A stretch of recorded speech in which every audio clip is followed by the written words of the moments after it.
I thought, like you, the original design on those homes was poor. They've done an excellent job working with the developer to get a very sympathetic design now to fit in with the this historic village. Councillor Moder. Sorry, Councillor Burrell, did you propose that one? Yeah, I feel that with this actual application, it's I think it's a lovely sort of scheme, and the applicant from history has done some nice schemes in villages. A couple spring to mind, sort of Tugby and what have you in the Langtons. And I just feel that with Hallerton, they're quite lucky, and I know you may not feel this right now sitting here, but to have a developer, an applicant come in front of us that wants to work with the planning officers and the committee is very, very rare. Normally we have to sort of give a lot, but in this instance, it feels as if the applicants actually come and worked with the team, and it's a sympathetic, sensitive development. And I understand the locality isn't ideal, but I kind of feel that this report is a good report, a good application, and I'd be happy to second Councillor Burrell's proposal. Thank you, Councillor anything else to say on this application? We've got the proposal. Councillor Moder has seconded. No. In that case, the recommendation as proposed is that planning permission is approved, subject to the planning conditions contained in Appendix A and the planning obligations in Appendix B. Over to you, Alec, to take the recorded vote. Thank you, Chair. So as before, there'll be a recorded vote, and you are voting for approval of the application. So starting with Councillor Austin. For. Councillor Bannister. For. Councillor Burrell. For. Councillor Elliott. For. Councillor Galton. Against. Councillor James. For. Councillor Mahal. Councillor Moder. For. That is 7 votes for, 1 against, so the application is approved. Okay, thank you. I note the time, it's just gone 9 o'clock. We've been going since 6:30. I think we ought to have a comfort break for 5 minutes before we get to our next application. So we'll adjourn now and reassemble about 10 past.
your consideration on that. And can we start the recording again? Appreciate it is 9:10. We have one application still to go. We might go over the 9:30 limit. So I'm going to propose that we extend the time of this committee meeting beyond the standard 3 hours so that we can accommodate any breach of that 9:30 deadline. I'm going to propose that. Do I have a seconder? Councillor Burrell. Does anybody, I think we should vote for it, please. And anyone against going beyond the deadline? No. Okay, very good. We'll crack on then. So the next application is 25 oblique 01548 oblique. It's an outline application at Gorby Road, Bilsden, for 62 dwellings, including 36 custom house build plots, 26 affordable first homes with associated vehicular access, landscaping and drainage infrastructure. Access only to be considered, given it is an outline application. This is going to be presented by Nicola Parry. Over to you, Nicola. Thank you. So just before I start, just to make you aware of the supplementary papers. So there was 3 additional objections came in from local residents raising similar concerns that have been raised previously within the committee report. There's also corrected information regarding Bilsden Parish Council. They did make some comments back on the 11th of December 2025. And then there's also an officer comment regarding the Leicestershire County Council Developer Contributions Team representation. So just to make you aware of those. Okay, so the proposal was for development of 62 dwellings comprising 36 custom build plots on the southern part of the site and 26 affordable homes on the northern part of the site. So you can see the northern parcel photographs here before you. And this is the southern parcel for the custom build units. It's important to note from the outset that the site already has an extant outline planning permission for a very similar residential development, but at a slightly lower density. So 48 dwellings, of which 30 were custom build and 18 were affordable. This was allowed at appeal following the committee's decision to refuse on landscape and character grounds, and we have attached the appeal decision to the committee report for you to see. So the site is located to the southwest of Bilsden Village on Gorby Road, which splits the site into 2. So you've got the northern parcel, which I just referred you to, which is for the affordable housing, and the southern parcel for the custom build plots. Indicative layout comparison slide is before you now. So on this slide, you can see the approved indicative layout for 48 dwellings on the left, alongside the new proposed indicative layout for 62 dwellings on the right. The headline differences between the proposals are obviously an increase in dwelling numbers, totally an increase of 14 dwellings overall. In the northern parcel, the 40 space school drop-off area, which was up here, sorry if I get my cursor up here, has now been replaced with affordable housing here. In the southern parcel, the plots would come a bit further south. One new plot, which I'm just showing you here, is shown onto the east of the public right of way, and the attenuation pond here has been relocated to the right side of the footpath. The plot arrangement becomes slightly denser, with the upper stretch of the public right of way becomes more framed by the development than the approved scheme. The red line at the southern boundary, again just down here, has changed slightly to leave more land in the blue lined area, which increases the provision for B&G enhancements, which is shown in this hatched area just here. So other than this, the indicative layout proposals are as already approved. The public right-of-way through the site is still maintained. Issues around its precise alignment and adherence to the definitive route, including where and how it crosses the watercourse, can be resolved alongside the reserved matters in discussion with the local highway authority footpath officers. And the hedgerow that dissects the southern parcel is still retained, with no more impact than on the approved scheme. The build areas remain outside of the surface water zones, which is what you can see on the surface water map here. Okay, now going on to access. So the details of the access wall, which will be fixed at this outline stage, is as per what has already been approved.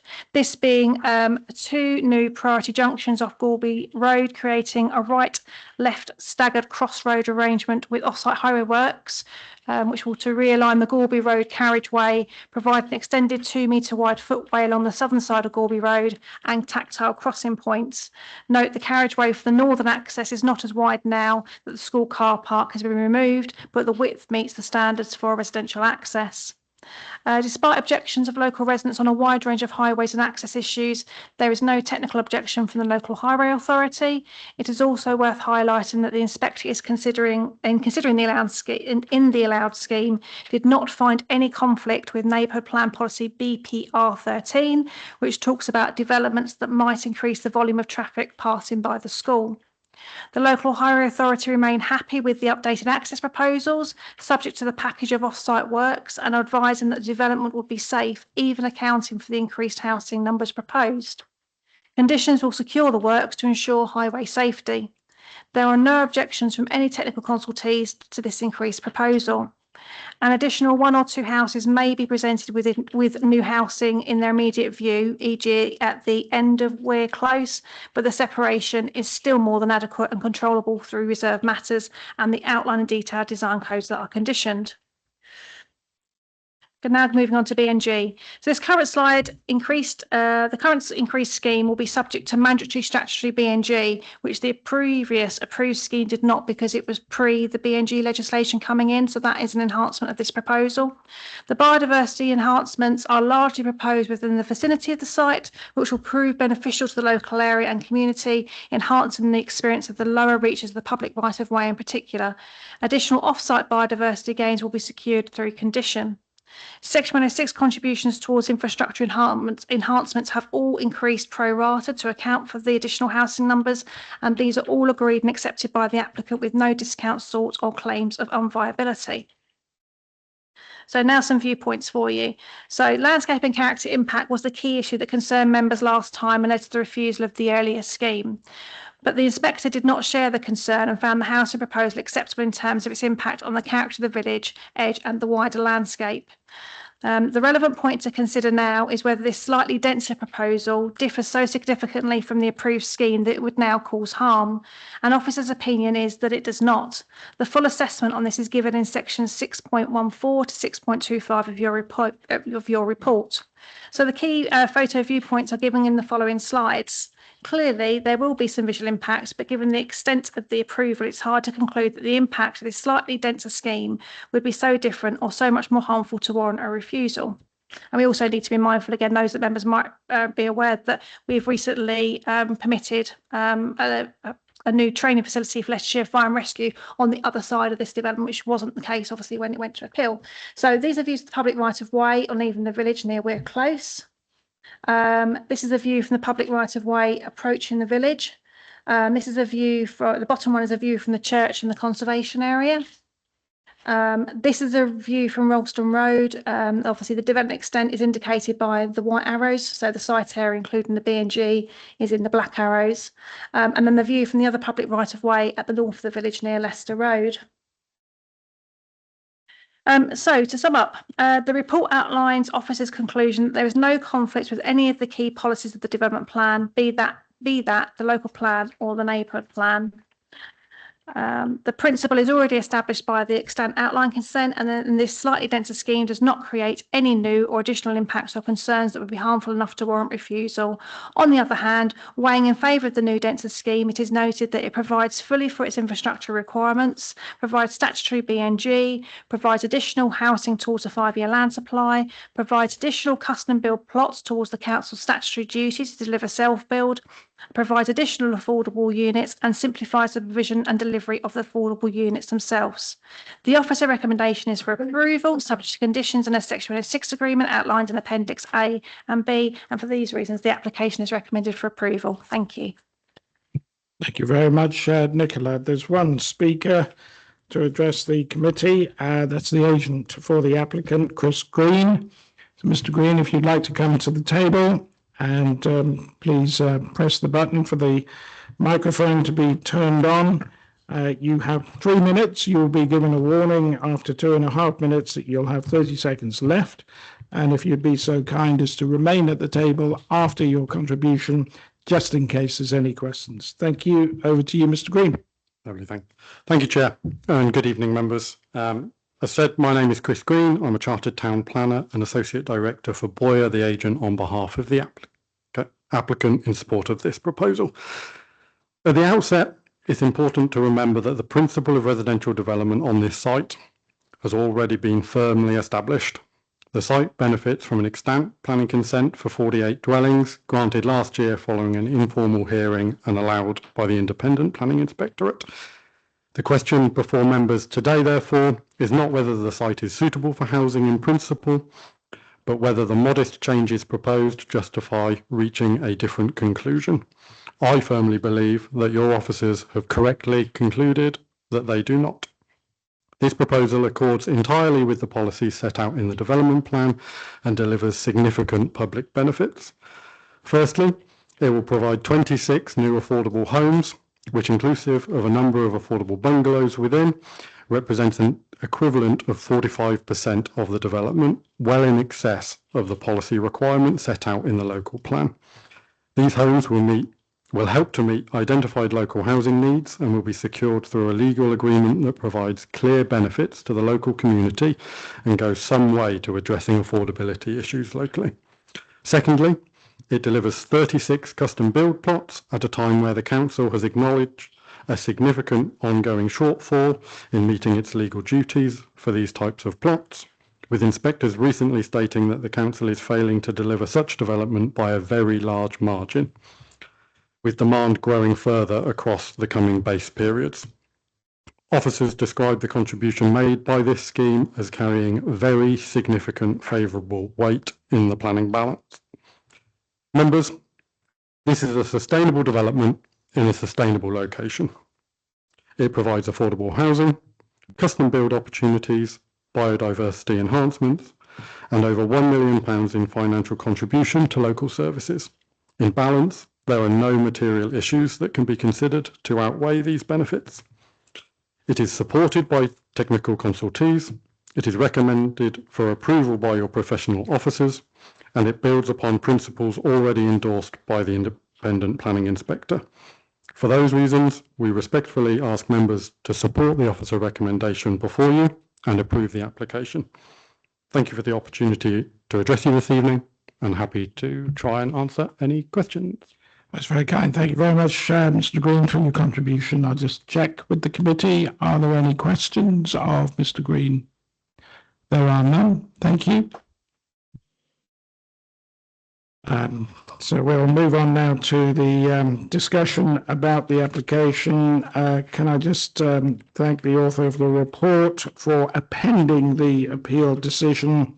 It was interesting to note that and assisted me with regard to the consideration of matters inside the report. So open now for discussion by the committee. Anyone like to go first?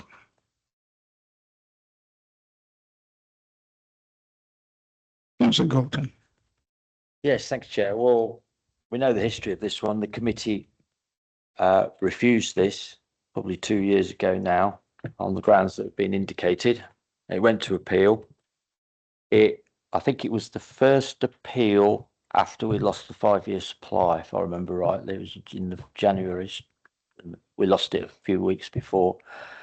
I sat in the appeal and, well, the outcome is known. So we really, whatever concerns we had, obviously, as rightly been said, we're not looking at 48, the principle of it, that's gone. We're simply looking at the increase. And yeah, there are no grounds to fully accept that.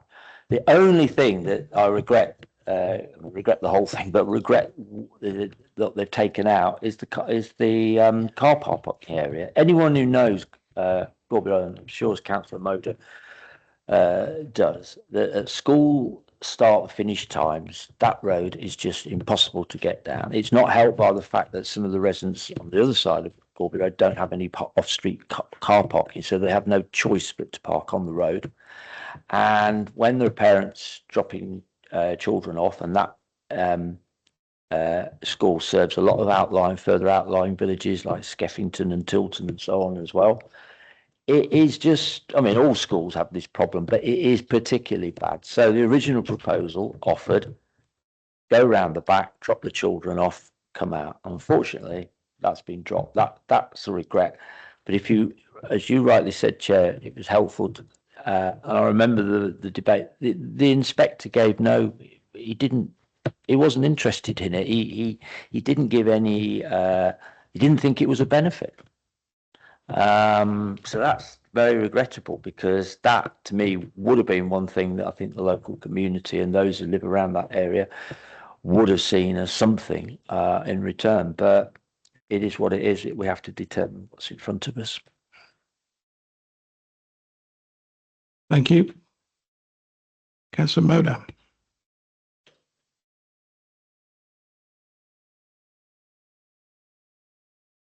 Thanks, Chair. Yeah, I agree with Councillor Galton. We've been through the wars with this one previously. That site is a very busy site, and we all know it. I think it's all in the appeal here in front of us. And it's unfortunate that we haven't got the conscientious planning that should lead us into good design practice for the community and the residents and the pupils that go to that school in Bilston. It just seems to get busier and busier, and I just feel that if there was something that we could do going forward, then that would be fantastic, just to get them off the street. But that's, you know, I suppose that's just common sense talking, and it's not a planning issue, I understand. Looking at the appeal, the inspector sort of says, having observed the overall scale and layout of the village, he finds that the proposal would not represent a disproportionate size of development in physical terms, and an additional 14 houses I don't feel would tip the edge. So unfortunately, I think we are where we are with it, and as I say, it would be great to have parking for the school, but we don't. So, yeah, I'll hear what others have got to say. Thank you, Councillor Moda. Any other views? Councillor Bowl. I just point out that the affordable housing this time is actual affordable housing. I think it was a bit strange last time, but this time the affordable housing will be affordable. That's correct. It will be affordable housing, which is a benefit. It is. Opinion. It is. What was originally described as first homes, which was going to be a bureaucratic nightmare or something like that. So that's an improvement anyway. And it's you know, we have to note that the allocation goes towards the number of custom self builds as well, and we get some BNG as well, which didn't have it in the first application. Councillor Elliott. Well, just to say that, like Councillor Moda said, I think it's very sad that the children's drop-off place is not there, but it is what it is. So I'm prepared to put this forward. Are you making a formal proposal that we approve the application? Thank you, Councillor Elliott. Is there a seconder for that? If there isn't, then I will second the proposal for approval. Any further debate on this, or can we go to the vote? Let's go to the vote. Over to you, Alec. Thank you, Chair. So as before, it'll be a recorded vote, and you're voting for approval of the application. So I'll start with Councillor Austin. For. Councillor Bannister. For. Councillor Burrell. For. Councillor Elliott. For. Councillor Galton. For. Councillor James. For. Councillor Mahal. For. Councillor Moda. For. That is 8 votes in favour and none against, so it's unanimously approved. So the application is approved. Thank you, committee members. Moving on, item 9 on the agenda. Any urgent business to be decided by the chairman. I have not been made aware of any urgent business. As a final comment, can I just thank all committee members for their contributions tonight and their questions, and indeed their time in going to the site visits yesterday and last week. The site visits are always illuminating. So thank you for that. And at 9:29, I close the meeting.